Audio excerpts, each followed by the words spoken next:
यदि आप बैंक से लोन ले रहे हो तो एक चीज़ मैंने कॉमन नोट करी है कि साढ़े 5 साल में मैंने एक बहुत सारे लोगों को ये देखा है कि मिस्टेक आई है सबसे ज़्यादा। तो आज मैं वो मिस्टेक आपके सामने इस वीडियो में मैं बताऊँगा कि वो कौन-सी 1-2 या मिस्टेक हैं जो कस्टमर सबसे ज़्यादा करते हैं। तो चलो वीडियो को स्टार्ट करते हैं। पहला तो अपना सबसे मेन होता है जो 18 की एज से लेकर 26-27 की एज तक के जो लड़के हैं ना, ये सबसे ज़्यादा इनका सिविल खराब होने जा रहा है फिलहाल अभी 1-2 साल का जो देखा जाए ना, उसमें सबसे ज़्यादा इनका सिविल सबसे ज़्यादा डाउन आया है। और 30 की एज से ऊपर जो आदमी हैं, उनका सिविल एकदम अभी ठीक-ठाक है, जिनका खराब होना था वो हो गया। लेकिन अभी जो करंट में जो 2 साल चल रही है ना अभी पीछे 1-2 साल में, सबसे ज़्यादा लॉकडाउन के बाद में सभी का हुआ था डाउन सिविल, लेकिन अभी करंट में 18 से 26-27 की एज वालों का सबसे ज़्यादा खराब आ रहा है सिविल। वो क्यों आ रहा है? क्योंकि वो एक तो जिसे 18 की एज में से आते हैं तो वो अनचाहे लोन ले लेते हैं, जिनका वो ये भी नहीं सोचते कि अपन इसकी किस्त कैसे भरेंगे, ना वो घर पे बताते हैं कि ये अपन लोन ले रहे हैं, तो चलो घर पे तो अपन इसको इन्फॉर्मेशन कर दें कि भई मैं लोन लिया है, मैंने इतने रुपए का लोन लिया और ये इतनी किस्त आएगी, तो इतने दिन का लोन हुआ। लेकिन नहीं, ऐसा कुछ भी नहीं है। अब गलती कहाँ होती है, उनको पता भी नहीं चलता कि हमारे नाम से कोई लोन ले भी रखा है।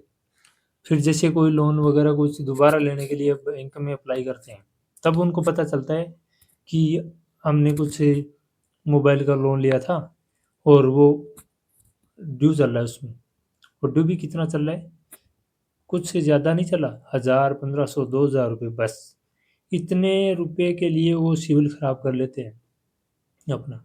और वो क्या कर लेते हैं, जैसे उनके पास बार-बार कॉल आएँगे ना, तो वो अपना सिम बंद कर लेंगे कि बार-बार कॉल नहीं आएँगे तो सिम वो बंद करके रख देंगे और उसपे दूसरी सिम निकाल के वो चालू कर लेंगे। सबसे ज़्यादा बड़ी गलती है ये, सबसे ज़्यादा कि ये अपन सिम बंद कर लेते हैं। कोई इन्फॉर्मेशन करे तो वो कैसे करे? ऑनलाइन एप्लीकेशन से लोन ले लेते हैं और वो फर्स्ट टाइम में जैसे 18 की एज से ऊपर होते हैं तो वो ज़्यादा नहीं देता है, 5000 तक लास्ट होता है कि 5000 रुपए तक की मिलती है लिमिट। ज़्यादा मिलने को ज़्यादा ही मिलता है, लेकिन एक एवरेज मेरे हिसाब से 5 से 1000 रुपए तक मिलता है। वो ऐसे एप्लीकेशन से लोन लेते हैं और वो फिर नुकसान में जाते हैं।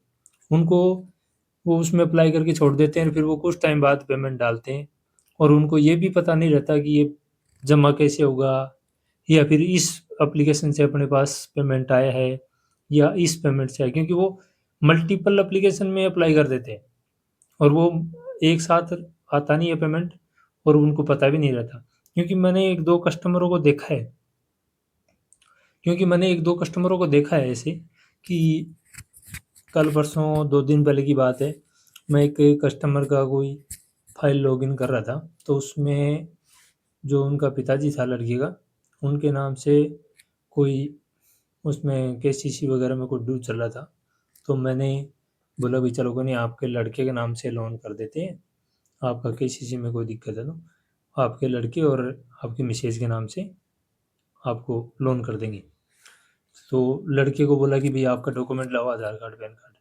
लड़का बोल रहा है कि मेरा आधार कार्ड तो उस लड़के को दे दिया, मतलब कि बहानाबाज़ी कर रहा था वो कि मेरे पास नहीं है, मेरे पास खो गया, मेरे को मिल नहीं रहा।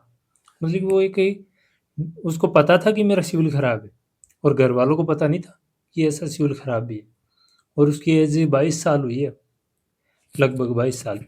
अभी चलो कोई नहीं, उसने घरवालों ने कैसे ढूँढ-ढाँड के और वो आधार कार्ड और पैन कार्ड दे दिया। अब मैंने जैसे ही अप्लाई किया, वो फाइल रिजेक्ट। तो फाइल रिजेक्ट उसमें जैसे ही वो ब्यूरो रिपोर्ट आया, तो उसमें मैंने देखा कि भाई 3 लोन, 1 मोबाइल का, ये 2 पर्सनल लोन थे और ये 3 लोन ड्यू चल रहे थे उनकी। अभी मैंने बोला भई ये ड्यू आपने कब लोन लिया था? ये ड्यू क्यों चल रहे हैं? तो वो बोला कि मैंने तो ये कोई लोन लिया ही नहीं। मैंने तो उसको दिला दिया, कोई मेरा दोस्त था, वो मेरे से मोबाइल ले लिया और ये दोनों लोन हैं, ये भी मेरे किसी दोस्त को ही दिलाया मैंने तो वो जमा करवाया नहीं। तो भाई तेरे को पता था कि उन्होंने जमा नहीं करवाया, तो ये करवाना चाहिए था, या तो खुद को करवाना चाहिए था, अपना सिविल नहीं खराब करना चाहिए। बोले ये तो 2 साल हो गए मेरे को लिए हुए, ये तो वो जमा ही नहीं करवा रहा, मैं कहाँ से कराऊं। तो वो घर वालों को भी पता नहीं था, घर वालों को तो बाद में पता चला कि इसका ऐसे सिविल खराब है। अब ये भी नहीं होना चाहिए, देखो यदि आपने किसी से लोन लिया है ऐसे से, तो घर वालों को पता होना चाहिए।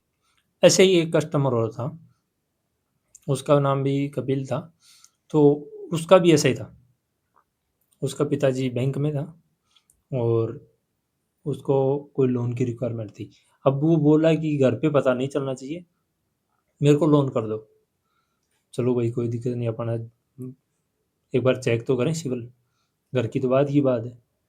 तो वो उसके गांव में गया, उसके घर गया, तो पता चला कि भाई इसका भी सिविल डाउन। कोई 1,000 रुपये का कोई पे लेटर वगैरह लिया हुआ था, तो पे लेटर की वजह से उसका 1,000 रुपये की वजह से उसका सिविल डाउन, और उसने जमा भी करवा दिया, लेकिन वो दाग लग गया उसका। और वो दाग लगना ऐसा लग गया कि अब वो जीवन भर उसके अनसिक्योर लोन में दिक्कत आएगी, कि वो अनसिक्योर जैसे ही लोन लेगा तो रिजेक्ट हो जाएगा उसका अनसिक्योर लोन, नहीं हो पाएगा उसका। और देखो ऐसा नहीं करना चाहिए, यदि आप कोई ऐसा लोन ले रहे हो तो एक तो सबसे बड़ी गलती है कि किसी को भी आपके नाम से लोन उठा के नहीं देना चाहिए, चाहे कैसा भी लोन हो, चाहे मोबाइल का लोन हो, चाहे पर्सनल लोन हो, चाहे बिजनेस लोन हो, कैसा भी हो।